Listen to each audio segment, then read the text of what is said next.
Në kutitë e votimit nuk është vullneti i qytetarëve shqiptar që dolën për të votuar në 11 maj, por është vullneti i bandave që kanë futur në parlament kukullat e tyre me bekimin e Edi Ramës. Deklarata u bë nga lideri i opozitës Sali Berisha në konferencën për shtyp të mbajtur këtë të shtunë në selinë e Partisë Demokratike, ku u shpreh se zgjedhjet ishin në standardet e Zimbabweve. Ndërhyrjet e fuqishme të krimit të organizuar në 20 bashki të vendit dhe 10 qarqe. Rezultatet e këtyre ndërhyrjeve kulmuan me më të votuarit e të votuarve në Shqipëri, persona anonim si Sara Mile, Arken Balla e të tjerë. Pra,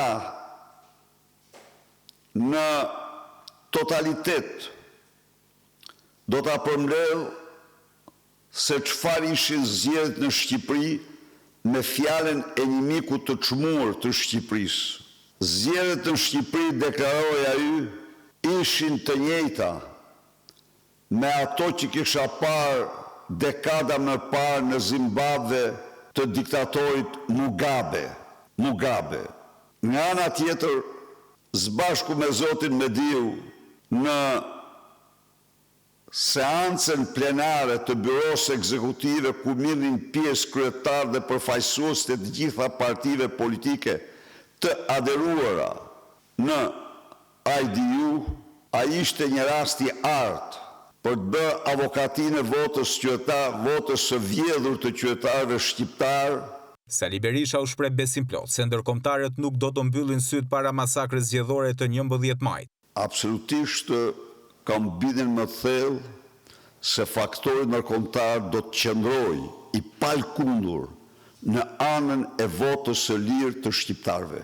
Jam shumë i bindur në këtë.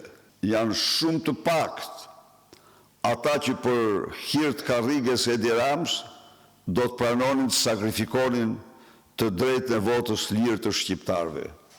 Ne do të dokumentojmë çdo blerje, çdo dhunim të hapur publik dhe të fshehur të ligjeve të vendit.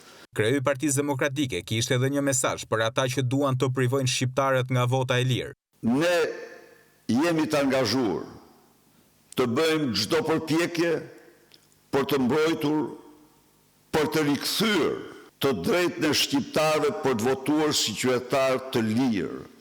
Ky është qëllimi më madhor i Partisë Demokratike dhe opozitës së vërtetë shqiptare.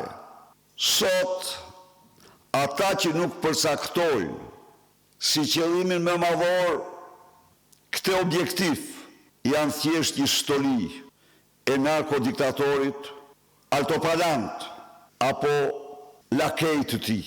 Ne do qëndrojmë me të gjithë potencialin dhe fuqinë tonë.